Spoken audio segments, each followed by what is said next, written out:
Le grand reportage. Le grand reportage. Au-delà de l'actualité, des témoignages poignants, des personnes atypiques, des phénomènes exceptionnels. Radio Côte d'Ivoire vous propose chaque samedi à 6h30 le grand reportage. Rediffusion après le journal de 19h.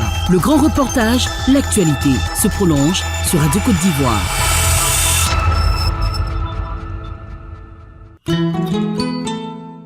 Comme beaucoup d'enfants en Côte d'Ivoire, j'ai grandi dans une famille nombreuse, au centre du pays, avec mes parents, mes frères et sœurs et mes grands-parents. Chez nous, les personnes âgées vivent avec leur famille, souvent jusqu'à leur dernier souffle. C'est la règle, une sorte de loi sociale. Pour preuve, Thérèse Conan, 72 ans, et l'amant Henri, 74 ans, deux seniors interrogés qui vivent dans leurs familles respectives, auprès de leurs enfants.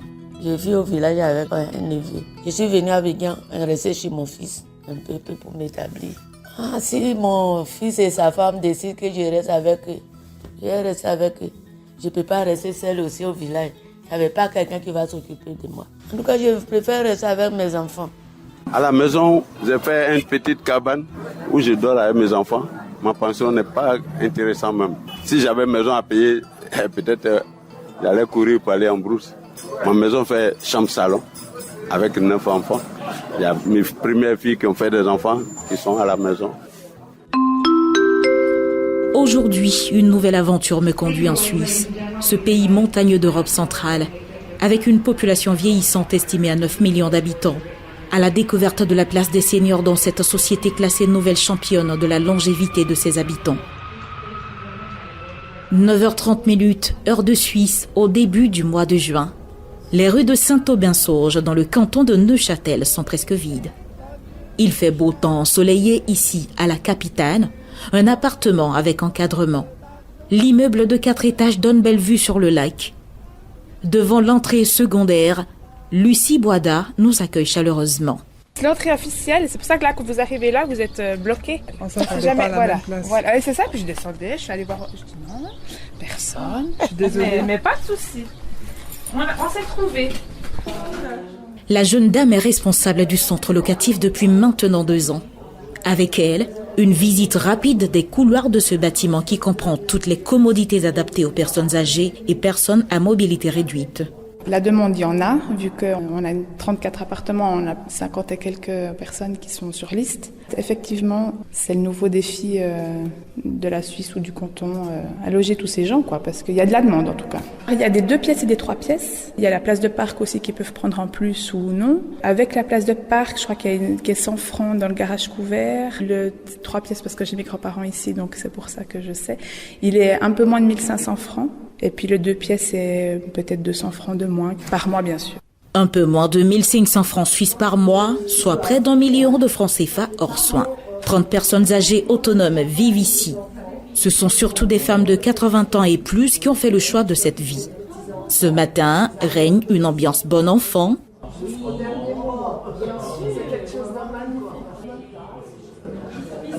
Gilberte, Sylviane, Marlise, Vérène et Simone se confient. Moi, ce qui m'a décidé à venir ici, c'est que j'ai dû mettre mon mari dans un home.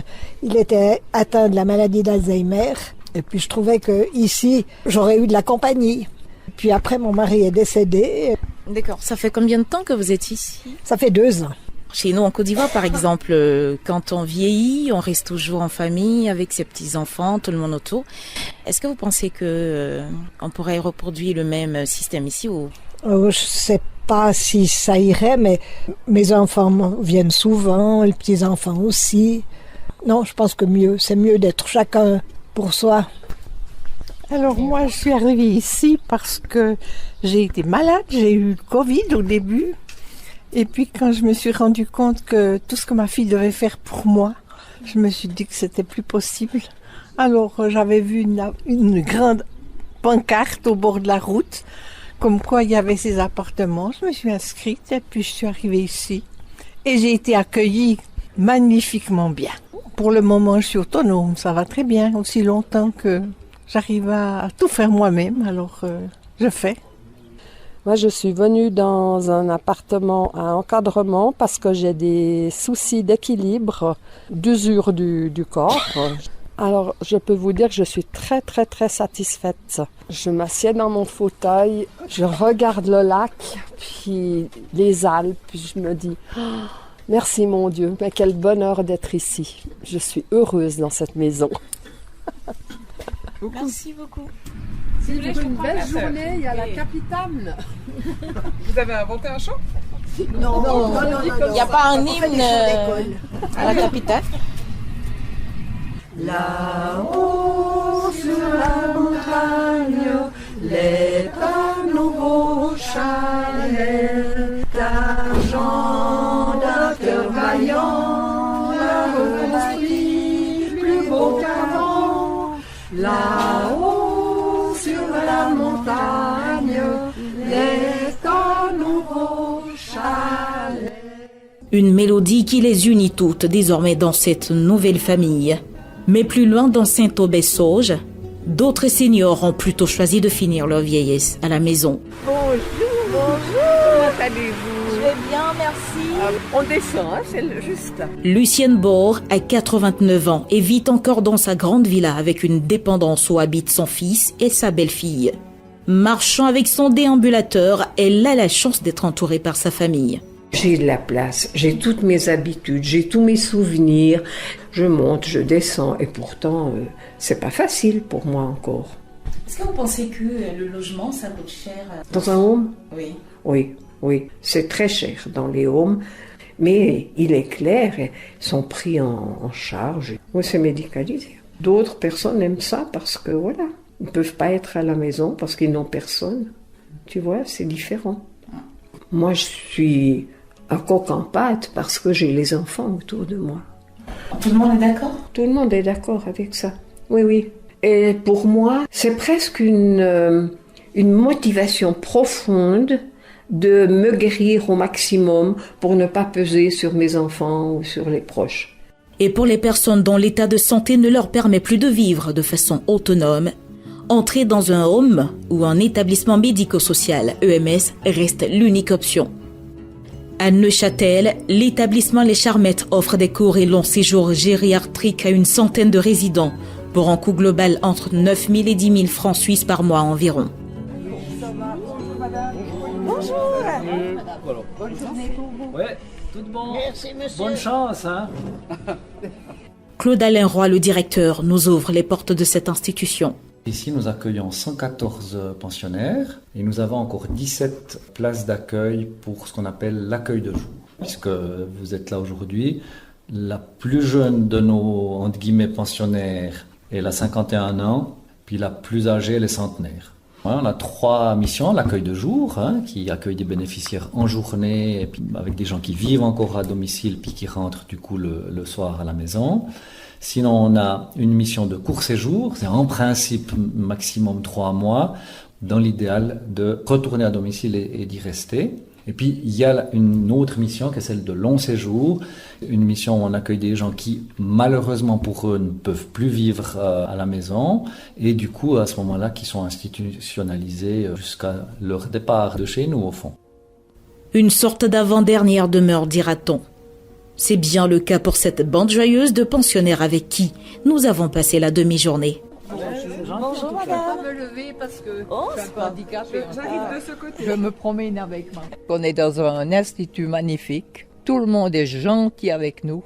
On a vraiment de la chance. Parce que maintenant, je commence de me débrouiller seule. Mais c'est vrai que certaines fois, on n'avait pas assez de soins. Et je suis ici pour de bon. Quel âge vous croyez que j'ai? Oui. 87. 87. Wow. Bonjour. Bien réveillé ce matin? Comme tous les matins, Hoffman. Je suis née il y a longtemps. Mais oui, si vous voulez tout savoir, je suis née en 25. Les employés sont merveilleux avec nous. On mange bien. Qu'est-ce qu'on veut de plus? Quand on ne peut plus rester à la maison seul, il faut accepter. Il y a déjà longtemps que je demande d'aller rejoindre mon mari, mais on ne m'écoute pas. On me veut pas. Mais non, quand tu veux pas. Tu restes ici, puis après c'est tout. Merci beaucoup. Merci beaucoup. À votre service. Bonjour.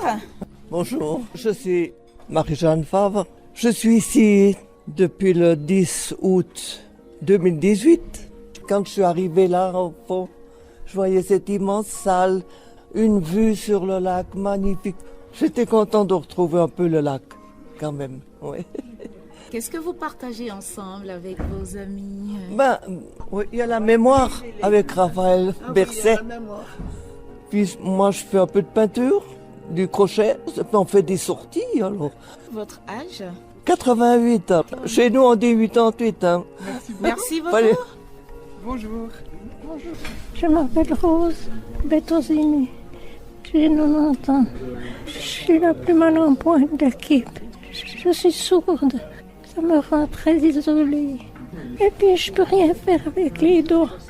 Mais c'est dur. Mais j'apprécie beaucoup. L'équipe de Sonia est formidable. Je me suis inscrite à Exit. Le jour où je peux plus manger, je vais m'en aller. Parce que je serai une charge trop lourde. Merci beaucoup. L'émotion s'est emparée de tous après le témoignage de Rose. Dans cet établissement, Toti Cori, une ivoiro-italienne, responsable de l'accueil hôtelier, relève parfois la solitude intérieure qui ronge certains résidents, malgré les animations des encadrants. Mère d'un petit garçon, Cori préfère vieillir en Côte d'Ivoire, son pays natal. En Afrique, on fait nos enfants et après, c'est nos enfants qui s'occupent de nous, en fait. Alors que ici, on fait nos enfants, ils font leur vie et après, on est un peu tout seul, en fait. Moi, j'avoue, quand je vieillirai, j'irai en Afrique parce qu'il y a cet esprit familial. Je sais que je serai jamais seule. J'aurai ma famille, mes cousins, mes tantes. Enfin, j'aurai toujours quelqu'un avec moi, mes enfants, s'ils veulent venir aussi. Enfin, alors qu'ici, si je vieillis ici, je sais que je serai seule. Parce que mon fils, il va faire sa vie. Oui, il viendra peut-être me voir de temps en temps avec les petits-enfants, mais il aura cette mentalité ici, mais qui est comme ça, en fait, culturelle. Alors que en Côte d'Ivoire, je serai jamais seule. Et c'est vrai que quand on vieillit, on a cette peur de la solitude et moi, j'ai pas envie de l'avoir. La différence, c'est que dans les homes, ils sont entourés, mais qu'est-ce qu'ils sont seuls par moment. On le voit sur leur visage, même s'il y a des animations, même finalement, je pense qu'ils se sentent quand même jamais vraiment chez eux. À l'Office du logement du canton de Neuchâtel, l'on prévoit plus d'1 millier de logements adaptés aux personnes du 3e âge d'ici à 2030, face aux défis démographiques qui se dessinent. Nicole Decker, la chef de l'Office, reste optimiste. Il y a encore quelques années, les personnes à l'AVS représentaient moins de 20% de la population. Et dans les toutes prochaines années, ça va monter à 25% de la population. C'est un saut énorme, surtout si on compare aux chiffres africains où vous êtes entre 2 et 3% de la population qui a plus de 65 ans, en Côte d'Ivoire particulièrement. Ce dont il faut être conscient en termes de politique du logement, c'est que seuls 5% des logements en Suisse est adapté aux personnes à mobilité réduite. La plupart des gens qui vivent chez eux, il y a des escaliers, ils sont loin des transports publics. Et comme à Neuchâtel, on a plus de 43% de la population qui vit seule, en 2015, on a décidé de créer le concept des appartements avec encadrement. Ce sont des appartements qui sont complètement adaptés au niveau architectural. Mais l'idée, c'est de retarder, voire d'éviter l'entrée en EMS. Alors aujourd'hui, on en a moins de 400. Il nous en faut 1800 d'ici 2030 et 2000 d'ici 2040. Donc il y a du travail. Du travail en termes de logement, mais aussi en termes de soins et de solidarité pour permettre aux personnes de vieillir dans les meilleures conditions, reconnaît Vincent Huguenin Dumitan, le chef de service de la santé publique du canton de Neuchâtel. Avec une Suisse qui vieillit, on va avoir des difficultés, c'est clair. Et je pense qu'on va revenir un peu plus à ces questions de solidarité et à ces aides, parce que c'est pas les soins qui pourront tout régler. Si vous avez besoin d'aide pour faire votre ménage, c'est peut-être quelqu'un qui peut vous aider à faire quelque chose que vous n'arrivez plus à faire et où votre famille n'est peut-être pas forcément proche.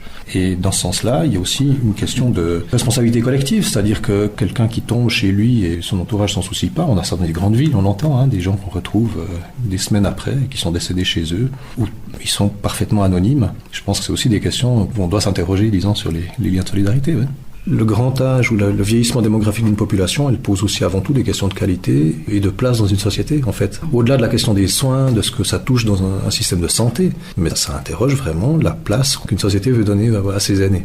Selon le classement établi par l'OCDE, Organisation de coopération et de développement économique, un garçon né en Suisse en 2021 a la meilleure espérance de vie possible, avec 81,9 années, juste devant les Islandais, les Norvégiens et les Japonais, faisant de la Suisse la nouvelle championne de la longévité de sa population. Rencontré à l'Université de Genève, Michel Horis, professeur en démographie et socio-économique, analyse l'évolution de la population suisse face aux défis de logement. La Suisse a une des plus hautes espérances de vie au monde et cet accroissement va de pair avec une transformation de la trajectoire de vie dans la vieillesse. En 1947, quand le peuple a voté l'assurance vieillesse survivant, l'espérance de vie était de 65 ans. Mais depuis la Deuxième Guerre mondiale, depuis sa fin, on a gagné 2 à 3 mois d'espérance de vie tous les ans, à part les 2 années de Covid qu'on vient de vivre. J'ai fait le calcul l'année dernière. Vous avez 4-5% de la population suisse, je pourrais retrouver les chiffres exacts, qu'à 80 ans et plus. Vous avez 16% de cette petite minorité qui habite en EMS. Alors, il y a un problème global du marché du logement en Suisse, mais en ce qui concerne le troisième âge, la Suisse privilégie depuis 30 ou 40 ans le maintien à domicile, à la fois pour des raisons économiques, ça coûte beaucoup moins cher d'aider les gens à domicile que de les mettre dans des maisons de retraite, dans des EMS comme on dit ici. Il y a eu des efforts immenses qui ont été faits dans les dernières décennies pour transformer les EMS en lieux de vie, de cohabitation avec le quartier, de rencontres avec les enfants, etc. Tout ça a été anéanti par le Covid. On va mettre de longues années à rattraper ça et ça va pousser encore au maintien à domicile. Avec l'accélération du vieillissement particulièrement forte en Suisse, adapter les logements devient un véritable enjeu pour le pays. Le grand reportage s'arrête ici. À très vite pour un autre sujet. Ce reportage a été réalisé dans le cadre de l'opération suisse, en quête d'ailleurs d'échanges de journalistes entre la Suisse et des pays du Sud global. Programme notamment soutenu par la coopération suisse au développement à travers la thématique 2023 consacrée à la démographie.